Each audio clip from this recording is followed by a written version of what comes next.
Don't forget to like and subscribe. Hello there. Just saw the Netflix movie. Crap, I'm thinking Love Actually now because they mentioned that several times. The Netflix movie Love Hard. Oh, and they mentioned Die Hard, of course. All right. I really like this movie. I'm just going to start out saying that it really hit a lot of chords with me. It's basically online dating. A woman who writes articles about her terrible dating life. She's from LA, and then her friend basically tells her to widen her search, and she ends up meeting a guy in New York, something, 3,000 miles away from where she is. So she ends up falling for this guy, absolutely caring for him. He's like this beautiful dude. So she flies all the way there, finding out she had been catfished. He had been using a different photo. So he agrees, if you pretend to be my girlfriend, then I'll get you the real guy, because he knows the real guy. And it's interesting because he is everything he claimed to be. His personality, his interests, everything she had ever known about him. However, she was just judging off of the looks. And honestly, I feel faking how you look is less of a catfish than pretending to be someone you're not. I'm someone who believes that as long as you're genuine with who you are inside, picture doesn't really make much sense. I mean, I'd rather talk to people who don't have a photo, well, back in the day, than those who would have random, sexy photos. It's just like, it made more sense. It's just like, okay, I agree with his perspective, because you feel sorry for him. And any guy who's ever been on one of those sites, if you're not in the top 8% of attractiveness in men, you're completely excluded. The dating sites are veered for women and incredibly hot guys. That's it. That's hands down. That's what it's meant for. Everyone else is left to the wayside. So in my mind, I was like, I can understand. I get it. I can understand where he's come from. But he wasn't lying about himself. Except for the way he looked, he wasn't lying about everything else. Because you realize it when she starts catfishing the guy whose photo Josh had used. Josh and Natalie.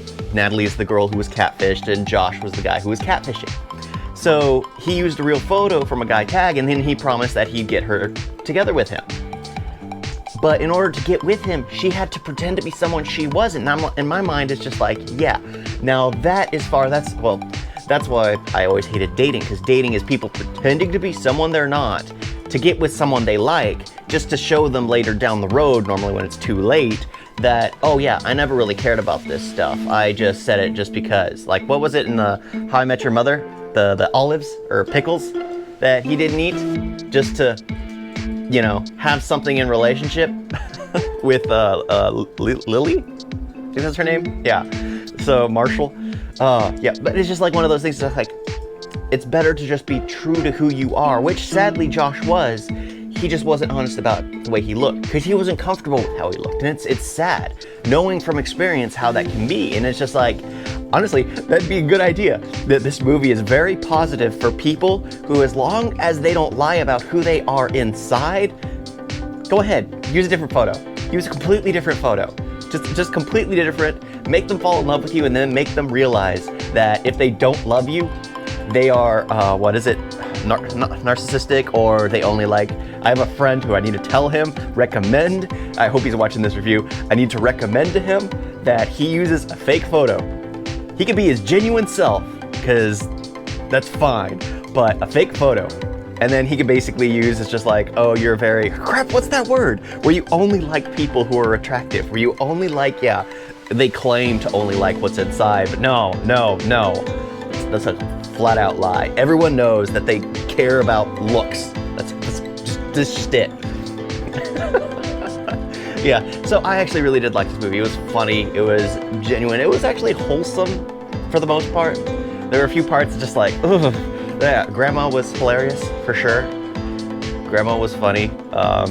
Yeah, the family was genuine. There was the brother who loved the attention. It was but it was strange, because I thought the brother was like but it seemed like the brother actually did care about Josh. It seemed like he really actually genuinely cared about him. But he just loved the limelight. So it's kind of like, I don't know what you're going for. He's either a terrible brother or he's a caring brother. They kind of tried to get both boundaries, but it was whatever on that front. But I enjoyed it. I do love her argument for Die Hard being the #1 Christmas movie, and legit it is. Any of those naysayers who says it isn't, you guys obviously don't know what a Christmas movie is. It has all the qualifiers, and I need to do my Die Hard Christmas movie review. I've got to. It's got everything. It's family oriented, it's seasonal, everything. Yeah, Love Hard. Definitely enjoyed the movie. Thank you all for watching. Talk to you next time. Toodles!